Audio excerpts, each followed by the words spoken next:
기억이 승패를 가른다라는 제목으로 말씀 나누도록 하겠습니다. 사람들은 누구나 청년의 때가 있습니다. 우리나라에 청년 기본법이라는 법이 있더라고요. 그 법에 보면 청년의 시기를 19에서 34살까지 34세까지를 청년이다라고 그렇게 규정을 하고 있고, 또 생물학적으로도 우리가 청년의 때가 있죠. 소위 혈기 왕성한 때, 에너지가 넘치고 활력이 넘치고 열성이 넘치는 혈기 왕성한 때, 생물학적으로도 그런 청년의 때가 있고, 또 우리 삶에서도 인생에서도 청년의 때가 있습니다. 우리의 소위 일이 잘 풀릴 때, 하는 일들마다 잘 될 때, 사업에 성공하거나 우리의 자녀들이 그 삶의 여정들이 잘 되거나, 혹은 우리 학생들에게는 원하는 그런 좋은 대학교를 갔다거나 하는 삶의 그 청년의 때가 우리 각자에게 있습니다. 이럴 때 오늘 말씀은 누구에게나 청년의 때가 있는데, 청년의 때에 누구를 기억하느냐에 따라서 우리의 삶이 완전히 달라진다라고 그렇게 이야기하고 있습니다. 청년의 때에 무엇을 기억해야 할까요? 오늘 말씀 12장 1절의 앞부분입니다. 너는 청년의 때에 너의 창조주를 기억하라. 청년의 때에 누구를 기억하라고 하죠? 창조주, 너의 창조주를 기억하라 라고 그렇게 이야기합니다. 여기 기억하다라는 말은 히브리어로 자카르라고 하는데요, 생각하다, 상고하다, 기억하다라는 그런 뜻이 있습니다. 그러니까 단순히 그냥 어떤 머릿속에 추억처럼 이렇게 스쳐져 나가는 그런 기억이 아니라 똑바로 정신 차리고 붙잡고 때로는 곱씹고 되새김하고, 그게 기억이라는 말이에요. 근데 여기에다가 오늘 말씀은 명령형으로 되어 있습니다. 명령형. 다시 말해서 반드시 새기고 따라야 할 생명과 같은 그 말씀이라는 것이죠. 그래서 청년의 때 우리가 반드시 생명처럼 중요하게 여기고 따라야 할 것이 있는데, 너의 창조주를 기억하는 것, 이것이 아주 중요한 것이다라고 그렇게 이야기합니다. 살고 죽는 것이 기억에 따라 달라진다는 이야기이기도 합니다. 기억이 승패를 결정한다는 것이죠. 2차 세계대전이 끝나갈 무렵에 일본의 오키나와에서 있었던 그런 일인데요, 일본이 계속해서 이렇게 패망이 이렇게 짙어지게 되자 일본군들이 그 오키나와에 있는 민간인들에게 끊임없이 이렇게 이야기했답니다. 미군에게 잡히면 잔혹하게 죽을 것이다. 미군에게 잡히면 잔혹하게 죽을 것이니까 알아서 죽으라는 거예요. 이 이야기를 계속해서 주입하고 이렇게 기억하게 했습니다. 실제로 이제 전쟁이 점차적으로 패망에 이렇게 치닫게 되고, 일본군들이 나중에는 다 도망을 치게 되고, 민간인들이 그때 앞장서서 미군하고 이렇게 싸우다가 결국은 이길 수 없으니까 그 남단에 가면 절벽이 하나가 있대요. 절벽에 수많은 사람들이 떨어져서 스스로 목숨을 끊었다고 합니다. 오키나와의 희생자가 20만 명이었는데 민간인이 10만 명이었대요. 반절이 민간인이었답니다. 민간인의 30만 정도가 되었는데 3분의 1 정도가 그때 희생을 당한 것이죠.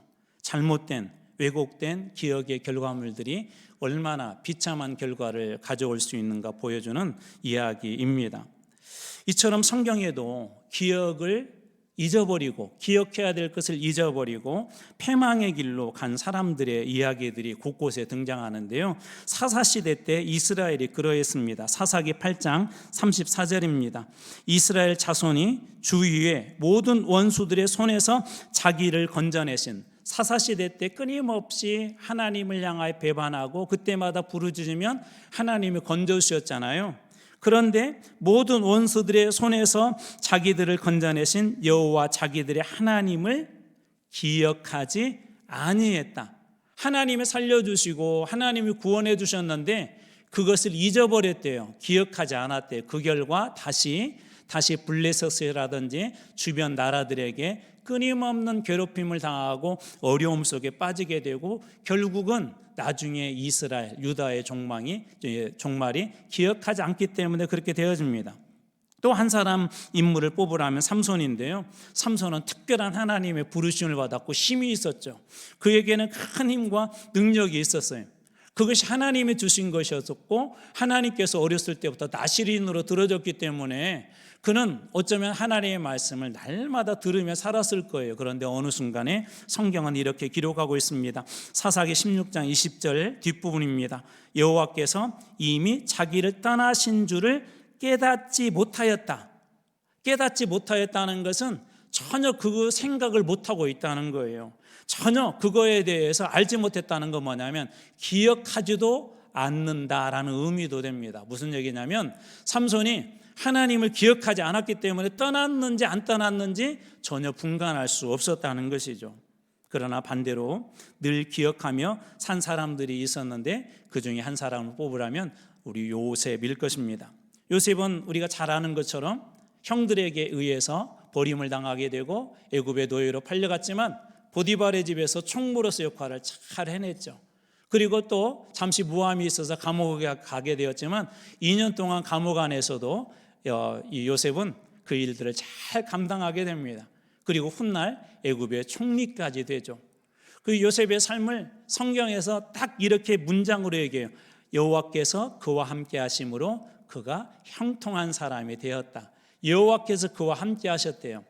여호와께서 그와 함께 하셨다는 건 뭐냐면 하나님의 말씀이 늘 그와 함께 하였다는 것이고 요셉은 좋은 상황이든 나쁜 상황이든 늘 하나님을 기억하고 말씀을 기억했다는 것입니다. 우리가 잘 아는 그 보디발의 아내가 유혹했을 때도 그는 하나님을 들먹이죠. 하나님께서 이 모든 걸 허락하자 하나님을 기억하고 말씀을 기억했던 사람이 바로 이 요셉이었습니다. 또 신약에서는 우리 베드로를 한 사람 들을 수 있는데요. 베드로는 예수님을 따랐던 첫 번째 그리고 가장 중요한 제자이기도 했습니다. 예수님이 3명을 데리고 다닐 때 앞장세웠던 사람이 그 중에 한 사람이 베드로였습니다. 그리고 예수님께서 십자가에 달려 돌아가신다라는 그런 얘기를 들었을 때도 베드로가 앞장서서 막을 정도로 정말 예수님을 전심으로 따랐던 그런 사람이죠. 그런데 어느 날 예수님께서 이런 말씀합니다. 베드로, 네가 나를 3번이나 부인할 거야. 닭이 울기 전에 3번이나 부인할 거야. 그런데 베드로의 그때 당시의 마음은 그렇지 않았거든요. 절대 자기는 예수님을 부인할 수 없는 사람, 목에 칼이 들어와도 예수님을 부인하지 않을 그런 자신이 있었습니다. 그런데 정작 예수님이 붙잡히고 사람들이 여기저기에서 너도 갈릴리 사람이지, 너도 예수의 제자지라고 이야기하는 순간 베드로는 그때 이 모든 걸 잊어버리고 순간 계속해서 예수님을 부인하게 됩니다. 그리고 나서 성경 말씀이 이렇게 이어지는데요. 마태복음 26장 75절입니다. 이에 베드로가 예수의 말씀에 닭 울기 전에 네가 3번 나를 부인하리라 하심이 생각나서 기억이 나서 밖에 나가서 심히 통곡하니라. 하나님 앞에 예수님 앞에 그가 심히 통곡했다. 생각이 나서 어떻게 했다는 거죠? 회개했다는 것이죠. 아, 맞구나. 나는 어쩔 수 없는 인간이구나. 예수님 말씀처럼 내가 아무리 결심해도 안 되는구나. 주님 어떻게 해야 되죠? 어떻게 해야 제가 이 죄를 다 갚을 수 있죠? 어떻게 해야 제가 이 죄에서 자유롭죠라고 그는 회개의 통곡의 그런 눈물과 기도를 합니다. 예수님의 제자들도 기억했던 때가 있는데요. 예수님께서 늘 이런 말씀을 하셨어요. 예루살렘을 떠나지 말고 내가 너희에게 보낼 그 성령을 기다려라, 그렇게 이야기합니다. 그래서 사도행전 2장에 보면 그들이 예루살렘을 떠나지 않죠. 예루살렘은 그때 당시 어떤 곳이었었죠? 예루살렘은 예수님을 죽였던 그런 도시예요. 예수님을 죽인 사람들이 예수님의 제자들 1명 정도 죽이는 거 어렵지 않죠. 그런데도 이 제자들은 그 말씀을 기억하고 예루살렘을 떠나지 않고 마가의 다락방에 모입니다. 그리고 그곳에서 그들이 모였을 때 또 놀라운 일들이 일어났는데 사도행전 2장 2절입니다. 호련히 하늘로부터 급하고 강한 바람 같은 소리가 있어 그들이 앉은 온 집에 가득했다. 그들이 앉은 온 집에 가득했대요. 예루살렘을 떠나지 말라고 한 그 말씀을 기억하고 그들이 모여서 하나님 앞에 기도하고 찬송했던 그 집에 이 성령이 임한 거예요. 성령 충만한 역사가 그곳에서 일어난 것입니다. 앞의 이야기와 이 두 번째 뒤 이야기에 여러분 공통점이 있죠. 기억을 했느냐, 기억하지 않았느냐. 기억이 우리 신앙의 승패를 가른다는 것입니다. 자, 그렇다면 무엇을 기억해야 합니까? 오늘 본문의 말씀은 너의 창조주를 기억하라라고 그렇게 하는데요. 하나님에 대한 이름이 성경에는 여러 가지가 있어요. 여러분 혹시 하나님을 부리는 호칭을 여러분 혹시 기억하고 있는 이름들이 있는가요? 예를 들자면 여호와, 또 만군의 하나님, 전지전능하신 하나님, 또 나의 피난처이신 하나님, 또 나의 아버지, 또 구원자, 이런 다양한 이름들이 있잖아요. 그런데 왜 청년의 때에, 잘 나갈 때, 너의 인생이 젊을 때에 왜 수많은 하나님의 이름을 놔두고 왜 창조주를 기억하라고 하셨을까요? 여기에는 한마디로 얘기하자면 나의 시작, 그리고 나의 존재, 내 인생의 목적이 무엇인지를 바로 이 한 문장 안에 우리들에게 보여주고 있습니다. 창조주 하나님의 의미를 잘 설명한 말씀이 한 절 있는데요. 시편 100편 3절 말씀입니다. 제가 읽어드리겠습니다. 여호와가 우리 하나님이신 줄 너희는 알지어다. 그는 우리를 지으신 이요 우리를 창조하신 분이시요 우리는 그의 것이니 그의 백성이요 그의 기르시는 양이로다. 그는 우리를 지으신 분, 창조하신 분이시래요. 그러면서 창조한 분에게 속한 것이 있는데 그의 것, 그의 백성, 그의 기르시는 양이다라고 그렇게 이야기합니다.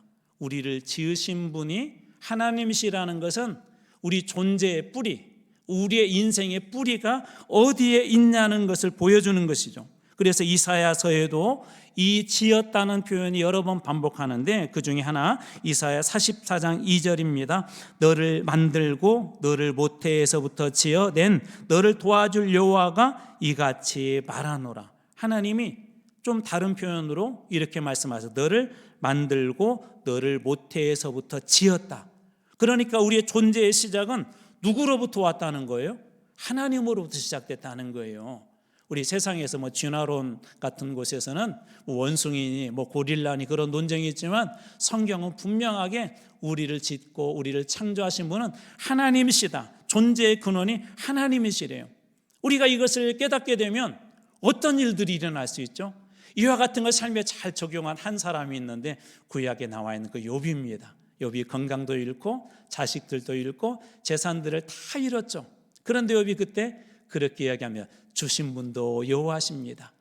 우리 집에 이렇게 불을 주신 분도 여호와시고 우리 모든 걸 운행하신 분도 여호와시고 그 모든 걸 가져가시는 분도 여호와입니다 하면서 오히려 그 하나님을 찬송합니다. 우리 존재의 뿌리가 하나님께 있다고 한다면 우리의 삶은 이처럼 고백이 달라질 것입니다. 존재의 뿌리를 하나님께 두는 사람들은 이처럼 신앙과 그 고백이 달라질 것입니다. 그러면서 우리의 삶이 어떠한 존재인지 방금 읽어드렸던 시편의 말씀은 우리는 그의 것이다 라고 그렇게 이야기하는데요. 이사야 43장 1절에도 이렇게 이야기합니다. 내가 너를 구속하였고 내가 너를 지명하여 불렀나니 너는 내 것이라. 우리는 누구의 것이라고요? 하나님의 것이래요. 우리는 그의 것, 하나님의 것이래요. 여러분 것을, 여러분이 가지고 있는 것을 누군가 뺏어가려고 하면 여러분들은 인애롭고 사랑이 많고 은혜가 많아서 그냥 다 주죠.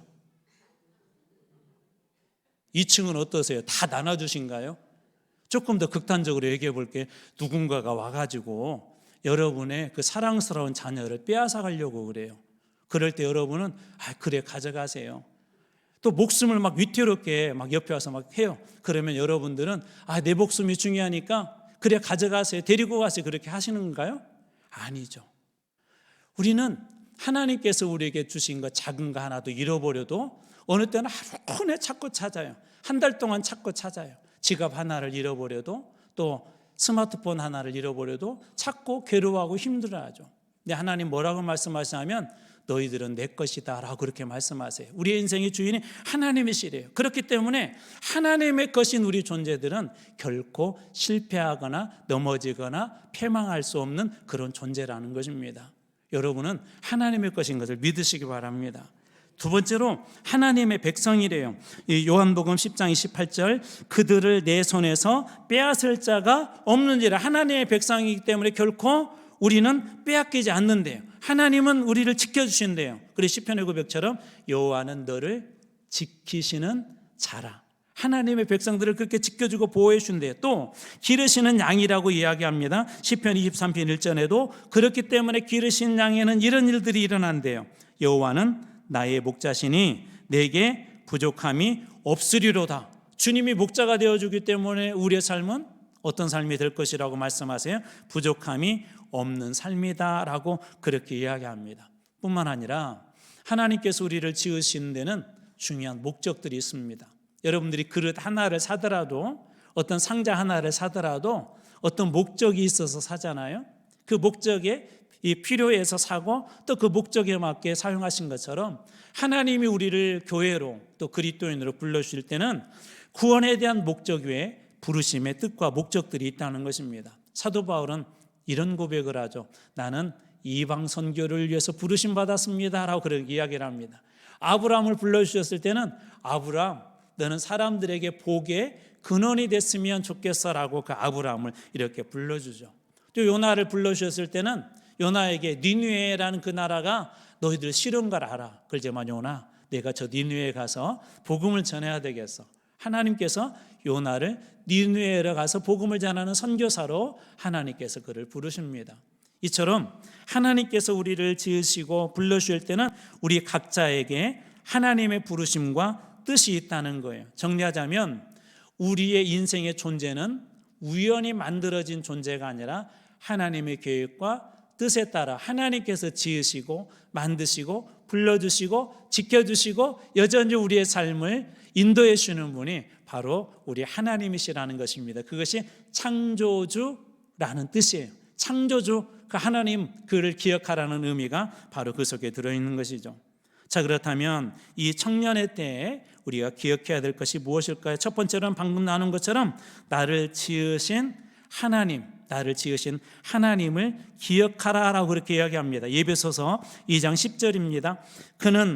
우리는 그가 만드신 바라, 하나님이 만드신 바라, 하나님의 창조하신 바라 그리스도 예수 안에서 선한 일을 위하여 지음을 받은 자니, 하나님께서 우리를 만드셨는데 지음의 목적, 부르심의 목적이 있다는 것이죠.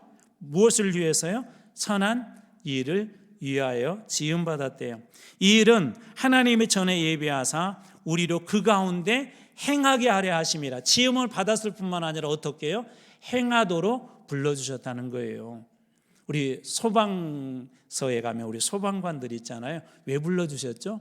그분들을 국가가 왜 당신은 소방관입니다라고 임명을 해줬죠? 첫 번째, 여러분들 집에 와서 청소해달라고. 두 번째, 여러분들 자녀들 이렇게 등하고 시킬 때 도우미로 그렇게 하라고. 세 번째, 오늘 불이 났거나 위급한 일이 있을 때 가서 그 사람들 도와주도록. 1번, 2번, 3번 중에 사지선장보다 쉽죠? 하나 골라보세요. 어떻게 하셨어요? 이 어려운 것을. 되게 모르는데 맞아요. 소방관을 그렇게 국가가 임명한 분명한 목적이 있죠. 우리 대통령을 세우는 중요한 목적도 있죠. 우리 국민들이. 국회의원들을 국회에 우리가 세워서 보낸 이유가 그런 목적들이 있죠. 그 목적에 어긋나기 때문에 이 국민들이 때로는 탄핵을 외치기도 하고 그거에 대해서 항의하기도 합니다. 마찬가지로 하나님께서 우리를 이렇게 불러주셨을 때, 지으셨을 때는 선한 일을 위해서 우리를 이렇게 지으시고 불러주셨대요. 그리고 그냥 단순히 거기서 끝나는 것이 아니라 행하게 하기 위해서 그리스도인으로 교회로서 바르게 행할 수 있도록 하나님께서 우리를 그렇게 지어주셨다는 거예요. 여러분 각자에게도 그런 하나님의 목적이 있다는 것입니다. 제가 초등학교 때 이야기를 한번 했던 것 같은데요. 선생님이 어느 날 종구가 부르는 거예요. 여러분들은 선생님이 이름 부를 때 그때 마음이 어떠셨나요? 왜 떨려요? 저는 정말 가슴이 쿵쾅거렸어요.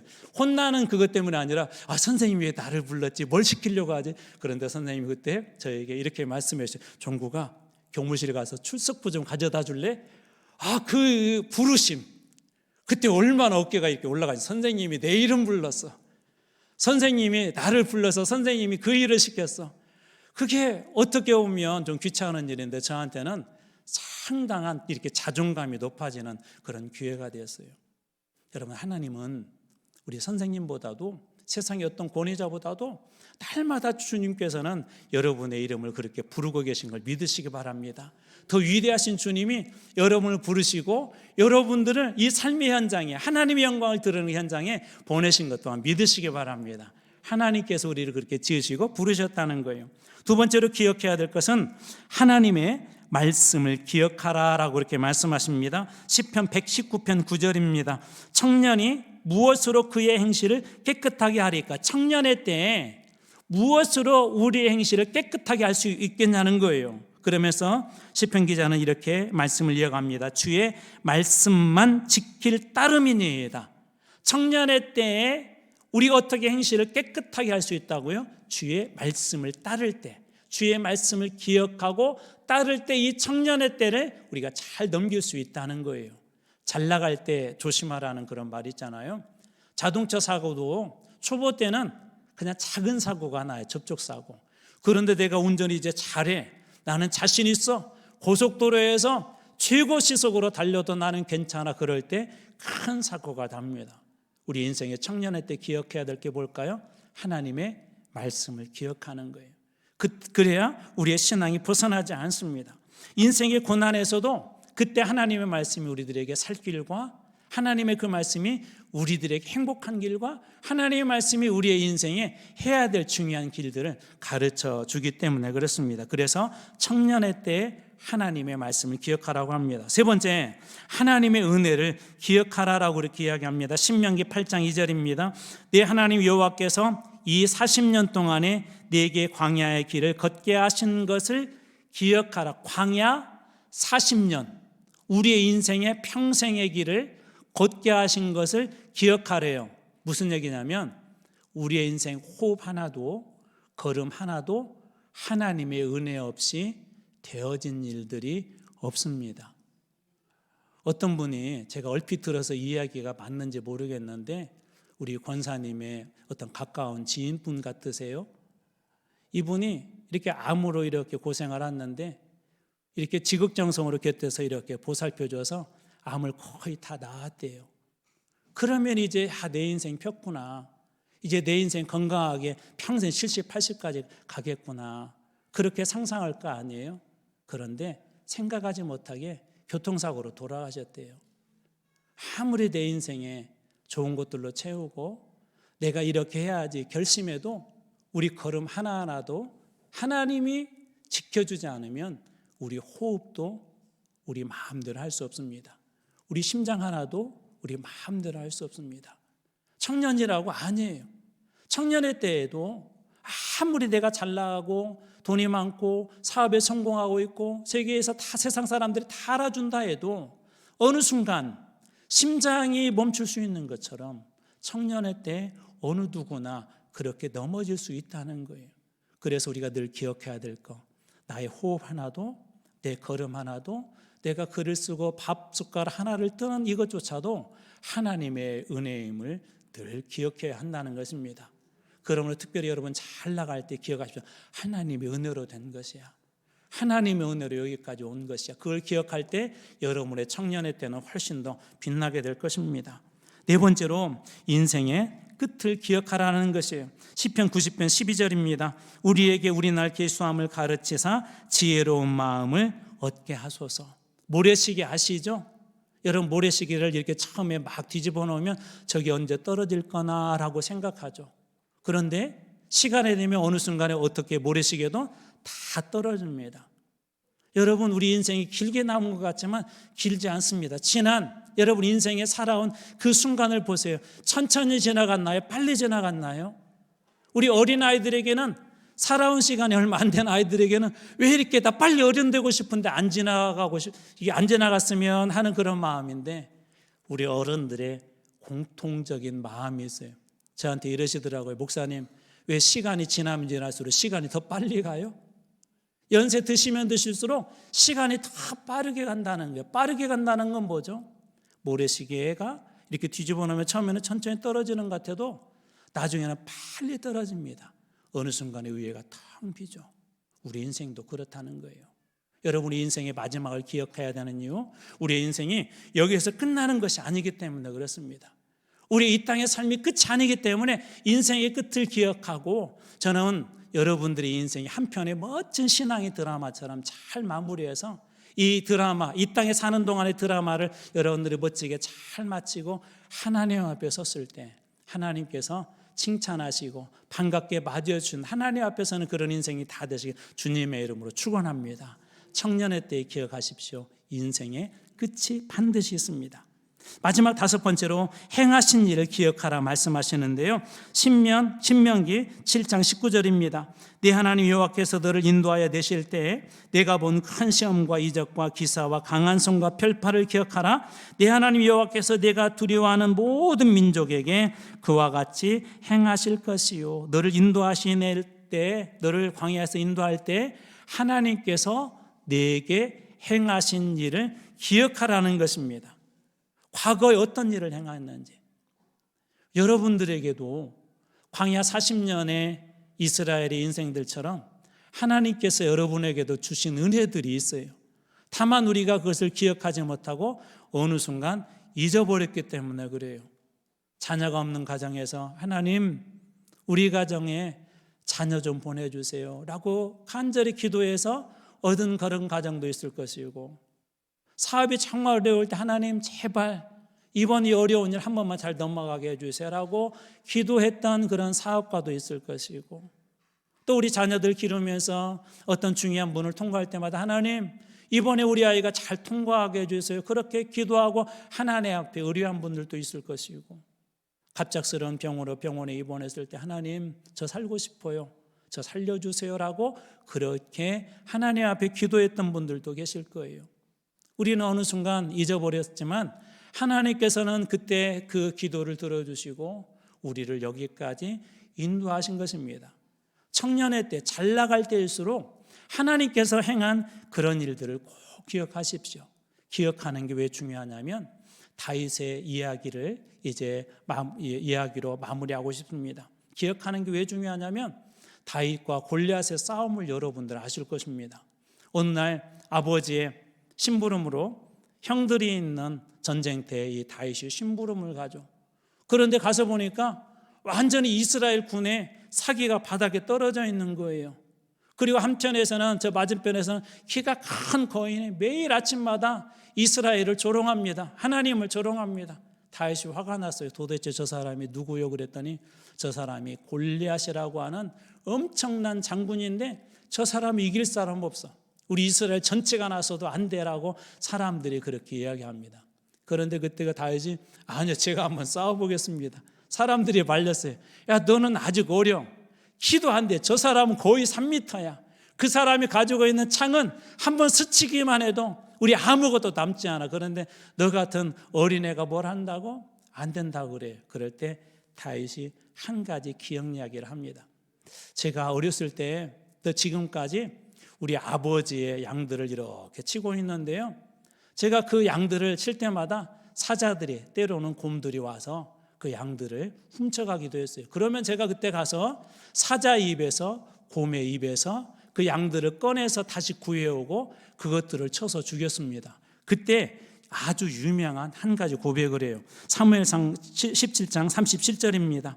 또 다윗이 이르되, 그렇게 이야기하고 다윗이 이야기하는 거예요. 또 다윗이 이르되 여호와께서 나를 사자의 발톱과 곰의 발톱에서 건져내셨은즉. 제가 이런 기억이 있는데요, 그때 하나님께서 사자의 발톱, 곰의 발톱에서 저를 건져내셨어요. 나를 이 블레셋 사람의 손에서도 그렇기 때문에 건져낼 것을 제가 믿어요. 사울이 다윗에게 이르되 가라, 여호와께서 나와 함께 계시기를 원하노라. 사울도 어찌없이 그를 놓아줍니다. 다윗이 골리앗 앞에 설 수 있었던 거 물론 믿음이지만 그 믿음의 그 기반이 뭐죠? 기억이었었죠. 과거 믿음으로 승리했던 일.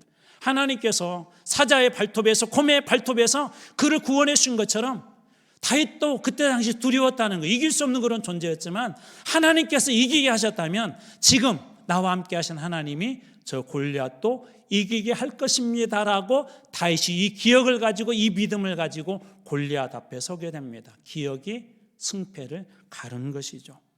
다윗이 두려워하지 않았던 것은 과거에 하나님께서 자신을 어떻게 지키셨는지에 대한 그런 기억이었었어요.